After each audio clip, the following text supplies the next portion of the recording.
봄이면 어김없이 찾아오는 산불에 시커먼 연기가 하늘 위로 솟구치는 장면 본 적 있으실 겁니다. 그런가 하면 지난 2월 우리 지역 무주의 한 호텔에서 불이 나기도 했고 또 천년고찰 내장사 대웅전이 화마에 사라지는 일도 있었습니다. 이 화재 예방, 언제 어디서나 강조해도 지나치지 않은데요. 전북토기 사람 오늘은 화재뿐만 아니라 또 다양한 구급 업무까지 담당하고 있는 전북소방본부, 이곳의 수장을 맡고 있는 김승용 본부장 만나보겠습니다. 반갑습니다. 예, 반갑습니다. 안녕하십니까 시청자 여러분. 지난 2월 11일자로 부임하게 된 전북소방본부장 김승용입니다. 네, 방금 말씀하신 것처럼 지난 2월에 취임하셨다고 했는데요. 도민 여러분께 인사와 함께 이 취임하신 소회도 한마디 부탁드리겠습니다. 예, 육상재난을 총괄하는 자리이기 때문에 책임감을 무겁게 느끼고요. 또 한편으로는 제가 초중고를 전북에서 다녔기 때문에 기대감도 있고 설레임도 있고 그리고 오히려 더 좀 조심스러운 측면이 있습니다. 앞으로 도민의 생명과 안전을 지키는 일에 최선을 다할 수 있도록 할 생각입니다. 네, 취임 이후에 15일 첫 공식 일정으로 취임식을 대신해서 코로나19 해외 입국자 이송 지원단을 찾았다고 들었습니다. 아무래도 코로나19가 그만큼 중요하기 때문이겠죠? 예, 그렇습니다. 지금 전북에서 해외 이송 지원단을 소방에서 운영을 하고 있는데요. 네. 그리고 코로나19는 저희가 극복해야 될 시대적 과제로 인식하고 있어서 첫 일정으로 거기에 근무하고 있는 직원들을 격려하고 극복해야 될 과제로 의지를 담아서 방문을 하게 되었습니다. 네, 또 소방에서 이렇게 유일하게 원스톱 이송 체계를 운영한다고 들었는데요. 우선 해외에서 입국하면 우리 지역으로는 어떤 과정을 거쳐서 오게 되는 걸까요?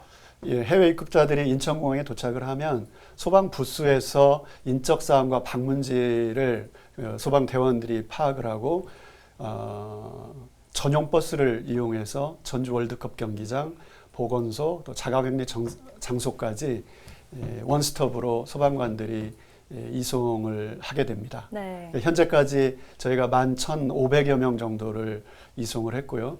해외 감염 원인을 원천적으로 차단하기 위해서 최선을 다하고 있습니다. 네, 그런데 단순히 이송 업무뿐만 아니라 요즘에는 이 코로나19 백신 접종이 시작됐잖아요. 그러면서 이 소방의 역할도 더 많아졌을 것 같은데 어떠신가요? 예, 그렇습니다. 예방접종센터 운영이 이제 본격적으로 4월 1일부터 운영이 되는데요.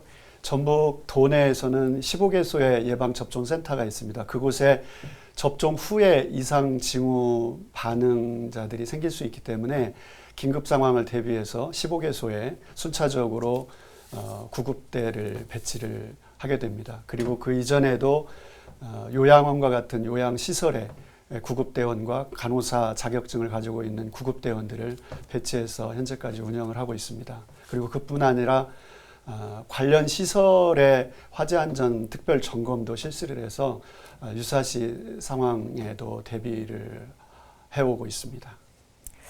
네, 그런데 이 코로나19 확진자들이 돌아다닐 수가 없잖아요. 그렇기 때문에 병원으로 가는 것도 어려움이 있을 것 같은데요. 이렇게 소방에서 이들의 이송도 담당하고 있다고요? 그렇습니다. 그 확진자에 대한 병원에서 병원 간의 이송 업무도 소방에서 주도적으로 하고 있고요. 보건당국과 협업을 해서 오차 없이 잘 하고 있습니다. 네, 이렇게 하루빨리 다시 코로나19 이전의 일상을 찾길 바라겠습니다. 그런데 기억하시는 분들도 많을 텐데 지난 2월에 무주의 티롤 호텔에서 화재가 크게 났었습니다. 하지만 이 무주는 소방서가 없고 119 안전센터로만 운영돼 왔잖아요. 그러면 이렇게 큰 불이 났을 때는 어떻게 대응할 수 있는 건가요? 그렇습니다. 그 당시에도 그 무주 119 구천동 119 안전센터에서 출동을 했었는데 만약에 무주 관내에 소방서가 있었더라면 골든타임을 놓치지 않고 더 우세한 소방력을 초기에 투입할 수 있는 상황은 됐을 걸로 생각이 됩니다. 하지만 그 당시에 구천동 119 안전센터에서 초기에 선착대가 신속하게 화재 진압에 임했고 그 당시 13분 만에 도착을 했습니다. 그래서 화재 진압 작전은 그리고 인명구조 대피는 성공적으로 잘 마칠 수 있었는데 무주에도 소방서가 생긴다면 더 안전한 화재 대응 체계가 갖추어질 수 있을 거로 생각을 하고 있습니다. 네, 그래서 이제 본부장님이 구조 구급 취약 지역인 이 무주 임실 같은 곳에 조속한 소방서 개청을 요구하셨다고요? 예, 그렇습니다. 무주와 임실에만 소방서가 없습니다. 네. 그래서 14개 시군 중에서 균등한 서비스 제공을 위해서 무주와 임실에 소방서를 개청될 수 있도록 관계 기관의 협조를 좀 당부를 했고요. 만약에 14개 시군에 소방서가 생기고 119 안전센터와 지역대의 환경 개선 사업이 이루어진다면 전북도의 소방안전 인프라가 완성되고 소방안전 지도가 완성될 걸로 기대를 하고 지금 순차적으로 22년 말 23년 초경에는 소방안전 인프라가 어느 정도 완성이 될 것으로 그렇게 기대를 하고 있습니다.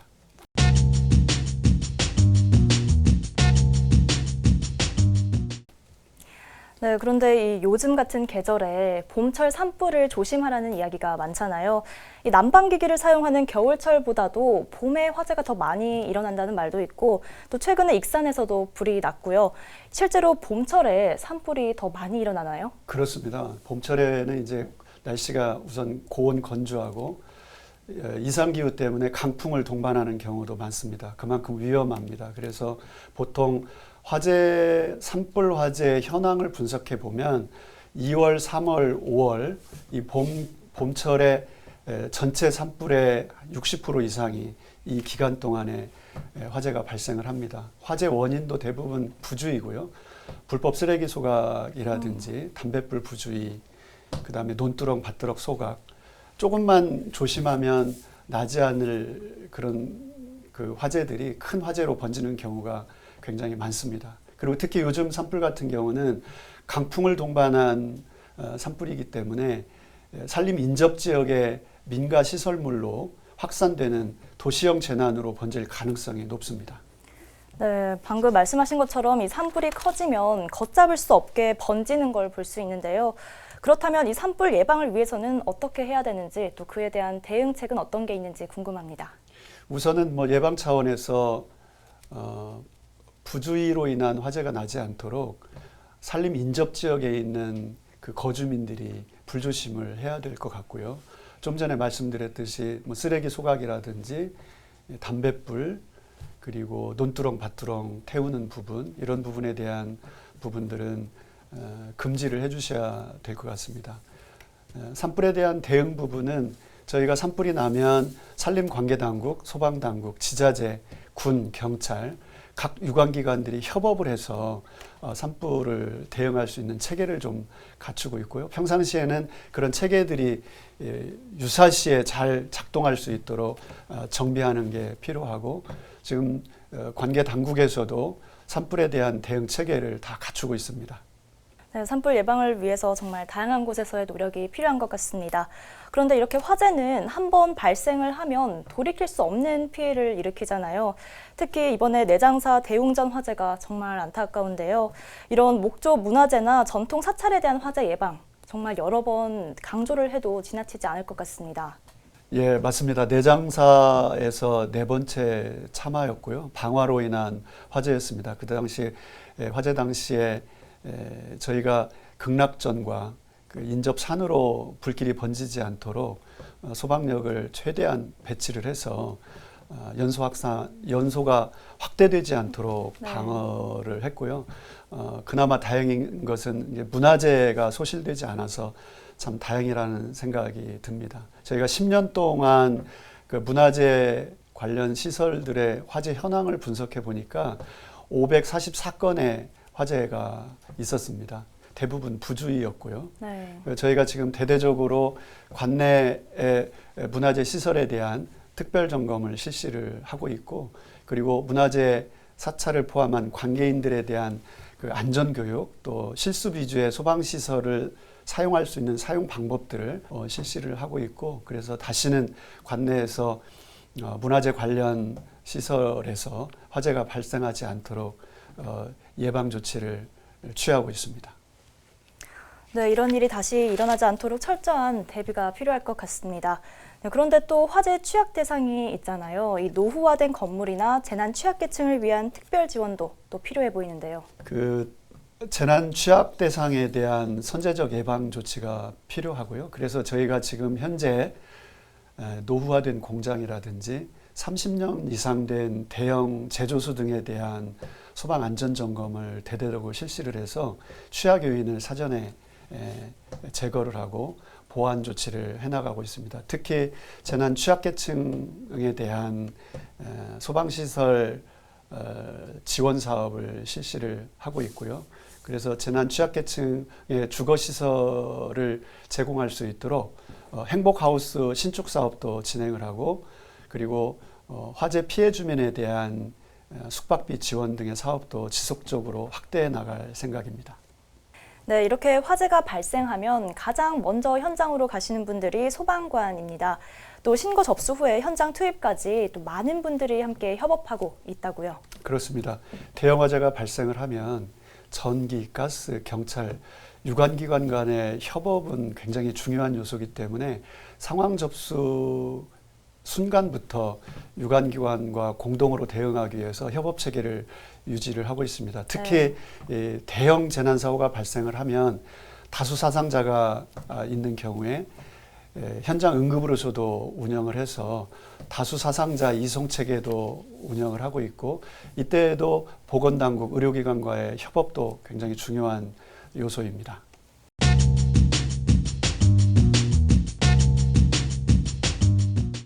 네, 또 전북 지역 특성에 맞는 이 화재 구조 구급 대책 마련도 본부장님의 과제 중 하나일 것 같습니다.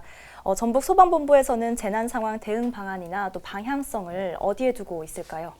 제가 전북 소방본부장으로 부임하면서 슬로건으로 정한 것이 사람이 먼저, 도민안전 최우선입니다.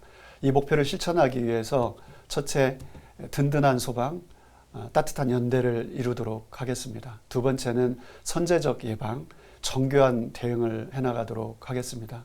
세 번째는 공정과 청렴의 가치를 실천해 나가도록 하겠습니다. 네, 방금 도민안전 최우선을 위하여 세 가지를 말씀해 주셨는데요. 첫 번째로 말씀하신 그 든든한 소방, 또 따뜻한 연대라면 무엇을 말씀하시는 걸까요? 예, 든든한 소방은 소방안전 인프라를 구축하는 부분을 말하는데요. 저희가 22년 말까지 무주 임시를 포함해서 14개 시군에 소방서를 전부 다 설치를 하게 됩니다. 그리고 지금 45개 지역대가 있는데 그곳에 이제 구급차가 배치 안 된 곳이 10개소입니다. 10개소 구급차를 배치할 것이고요. 그리고 소방안전교육대, 소방항공대, 특수구조단을 소방안전타운에 직접화해서 지금 건설을 준비 중에 있습니다. 이제 그 부분이 완성이 되면 도민들이 생각하시기에 든든한 소방으로 느껴지실 걸로 생각이 듭니다. 네, 그리고 혹시 또 따뜻한 연대라면 어떤 걸 말씀하시는 걸까요? 따뜻한 연대는 민관 협업 체계를 통해서 재난 취약계층에 대한 주거안전복지 사업을 지속적으로 하고자 하는데, 민관이 협업해서 그 연대를 이룰 때 주거안전복지를 실현하는데 도움이 될 것으로 생각을 합니다. 네, 이렇게 도민들과 따뜻한 연대를 이루는 모습이 그려지는데요. 그렇다면 두 번째로 말씀하신 선제적 예방과 정교한 대응, 이건 이제 현장에서 활동하는 119 소방관들의 대처를 이야기하는 걸까요? 그 취약 대상에 대한 그 과학적 분석, 데이터 통계를 기반으로 해서 예방 대책을 수립을 합니다. 그래서 사전에 위험 요소들을 제거를 하고 보완 조치를 해나갈 계획입니다. 그리고 정교한 대응은 신고 접수 순간부터 현장 대응까지 체계적으로 대응을 할 것이고요. 그 현장에서는 표준작전 절차에 따라서 소방활동에 임하게 될 것입니다. 그리고 빈틈없이 상황관리를 할 것이고요. 그리고 구조 구급 분야에 대한 품질을 향상시켜서 서비스의 질을 높이고자 합니다. 그리고 다수 사상자가 발생한 경우에는 응급의료 이송체계도 운영을 해서 인명피해가 최소화될 수 있도록 할 것입니다. 네, 그리고 세 번째는 공정과 청렴의 가치 실현을 말씀하셨는데요. 이 취임하실 때도 공정한 청렴의 가치 실현 등을 강조하셨다고 들었습니다. 인사청탁 또 갑질 이런 비비 행위 예방안과 이런 게 발생했을 때 어떻게 조치할 계획이신가요? 네, 그 특권과 반칙은 용납하지 않을 것입니다. 그리고 인사청탁, 그다음 비겁한 갑질 행위, 부당한 민원 처리 부분에 대해서는 엄중한 책임을 물을 것이고요. 특히 성비위 같은 중점 관리 대상에 대해서는 원 스트라이크 아웃제를 적용을 해서 다시는 재발하지 않도록 조치를 해나갈 생각입니다. 네, 이렇게 엄격하면서도 또 부드럽게 도민의 안전을 책임져 주실 것 같아서 믿음이 갑니다. 네, 본부장님께서는 소방관으로 출발을 하게 되신 그런 계기가 또 따로 있다고요? 예, 저는 이제 어릴 때부터 공직에 대한 꿈이 있었고요. 그리고 운동을 매우 좋아했습니다. 소방관이 된 직접적 계기는 90년 중반에 이제 성수대교 산풍 사고가 있었는데 네. 그때 화면에 나온 그 자원봉사자들의 활동, 소방관들의 활동을 보면서 구체적으로 소방관의 길을 가게 됐고요. 근데 무엇보다도 소방관 생활을 하면서 오히려 그 소방에 대한 그 매력, 사명감 그런 것들을 더 느꼈던 것 같습니다. 그래도 이 일이 어떨 때는 굉장히 위험한 일이잖아요. 그래서 가족이나 또 주변 분들이 걱정도 많이 하시지 않을까 싶은데요. 예, 그 가족들이 걱정을 많이 했습니다. 네. 왜냐하면 소방관의 삶이 그 삶과 죽음의 어느 경계선에 항상 서 있는 삶이기 때문에 조바심을 가지고 우려의 눈길로 항상 바라보고 했었습니다.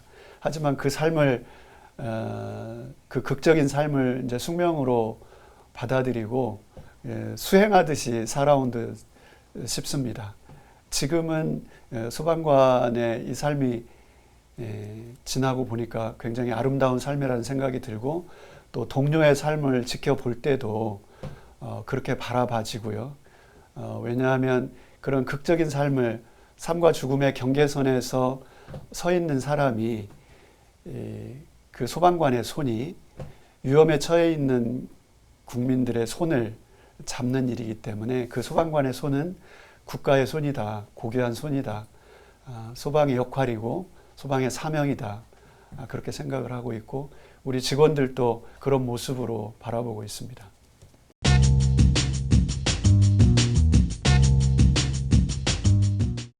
네, 이번에는 이 소방 현장에 부은 새로운 변화들이 또 많다고 해서요.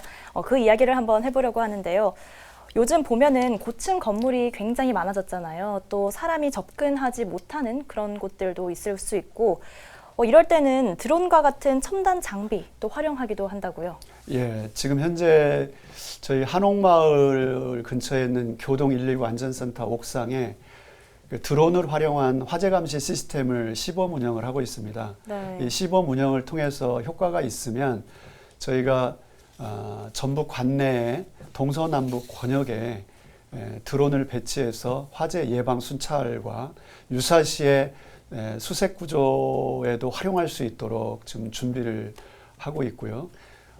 소방안전타운이 건립이 되면 드론 특수 구조대도 만들어서 수색 구조 시스템을 좀 고도화할 생각을 하고 있습니다. 좀 덧붙여서 수색 인명 구조견 센터도 병행해서 운영할 계획을 가지고 있습니다. 네, 또 이거 외에도 유해 화학물질 대응 체계도 마련해놨다고 들었는데요. 이게 특별한 이유가 있을까요? 예, 특히 군산 그 국가산단 주변에는 유해 화학물 취급 업체나 취급량이 굉장히 많습니다. 그래서 군산 관내 화학 특수구조대를 창설하기 위한 준비를 하고 있고요. 차량들은 현재 화생방 제독차와 운반차들은 배치되어 있습니다. 향후에 유해 화학물질, 위험물을 포함한 유해 화학물질 사고를 대비해서 화생방 제독차, 화생방 분석차, 고성능 화학차, 구조 공작차 등 전문 전담 팀들까지 구성을 해서 화학사고에 대비를 하고 있습니다. 네, 오늘 본부장님 이야기 들으면서 정말 다양한 곳에서 또 다양한 활동을 해주시고 있다는 걸 알게 됐습니다. 그런데 이렇게 많은 일들을 하다 보면 이 소방관들의 정신적, 육체적으로도 또 스트레스를 많이 받을 것 같은데요. 이 소방관들을 위한 안전 대책도 중요해 보입니다. 예, 그렇습니다. 소방관들에 대한 그 안전 대책, 스트레스 관련해서 PTS 증후군을 많이 앓고 있는 것으로 설문조사 결과도 나왔는데요. 이에 대한 대책으로 전문 상담사들이 직접 찾아가서 그런 스트레스를 겪고 있는 소방관들을 면담을 하고 상담 기록을 해서 치유로까지 이어질 수 있도록 조치를 해나가고 있는데 지금은 많이 부족합니다. 확대돼야 될 것으로 생각을 하고 있고, 그리고 또 소방관서에 심신안정실을 운영을 해서 스스로 스트레스 관리를 할 수 있도록 조치를 해나가고 있습니다. 향후에는 시각으로 인한 스트레스, 후각으로 인한 스트레스를 해소하기 위한 종합적인 대책이 필요할 것으로 보입니다. 네, 끝으로 이제 전북 소방본부장으로서 도민들에게 하고 싶은 말씀 부탁드리겠습니다. 예, 사람이 먼저 도민안전 최우선을 목표로 해서 3천여 소방공무원과 8천여 의용 소방대원들과 힘을 합쳐서 도민 안전을 위해서 최선을 다할 수 있도록 하겠습니다. 든든하고 따뜻한 소방이 될 수 있도록 열심히 하도록 하겠습니다. 도민 여러분들의 응원과 관심을 지속적으로 부탁드리겠습니다. 그리고 코로나 시대에 감염수칙 잘 준수하셔서 빠른 일상의 회복을 기원하고 응원하도록 하겠습니다. 감사드립니다. 예. 네, 오늘 말씀 고맙습니다. 네, 고맙습니다. 전북 소방본부가 도내 공공기관으로는 처음으로 사회복지공동모금회가 선정하는 착한 일터로 꼽혔는데요. 그동안 직원 모두가 매달 급여의 일부를 기부해서 화재로 집을 잃은 취약계층에게 새 집을 지어주는 119 행복하우스를 지원해왔다고 합니다. 이렇게 도민의 안전지킴이는 물론이고 또 따뜻한 나눔까지 이 전북 소방본부 덕분에 안전하고 행복한 전라북도를 만들어갈 수 있을 것 같습니다. 네, 오늘의 전북토기사람 여기서 마치겠습니다. 고맙습니다.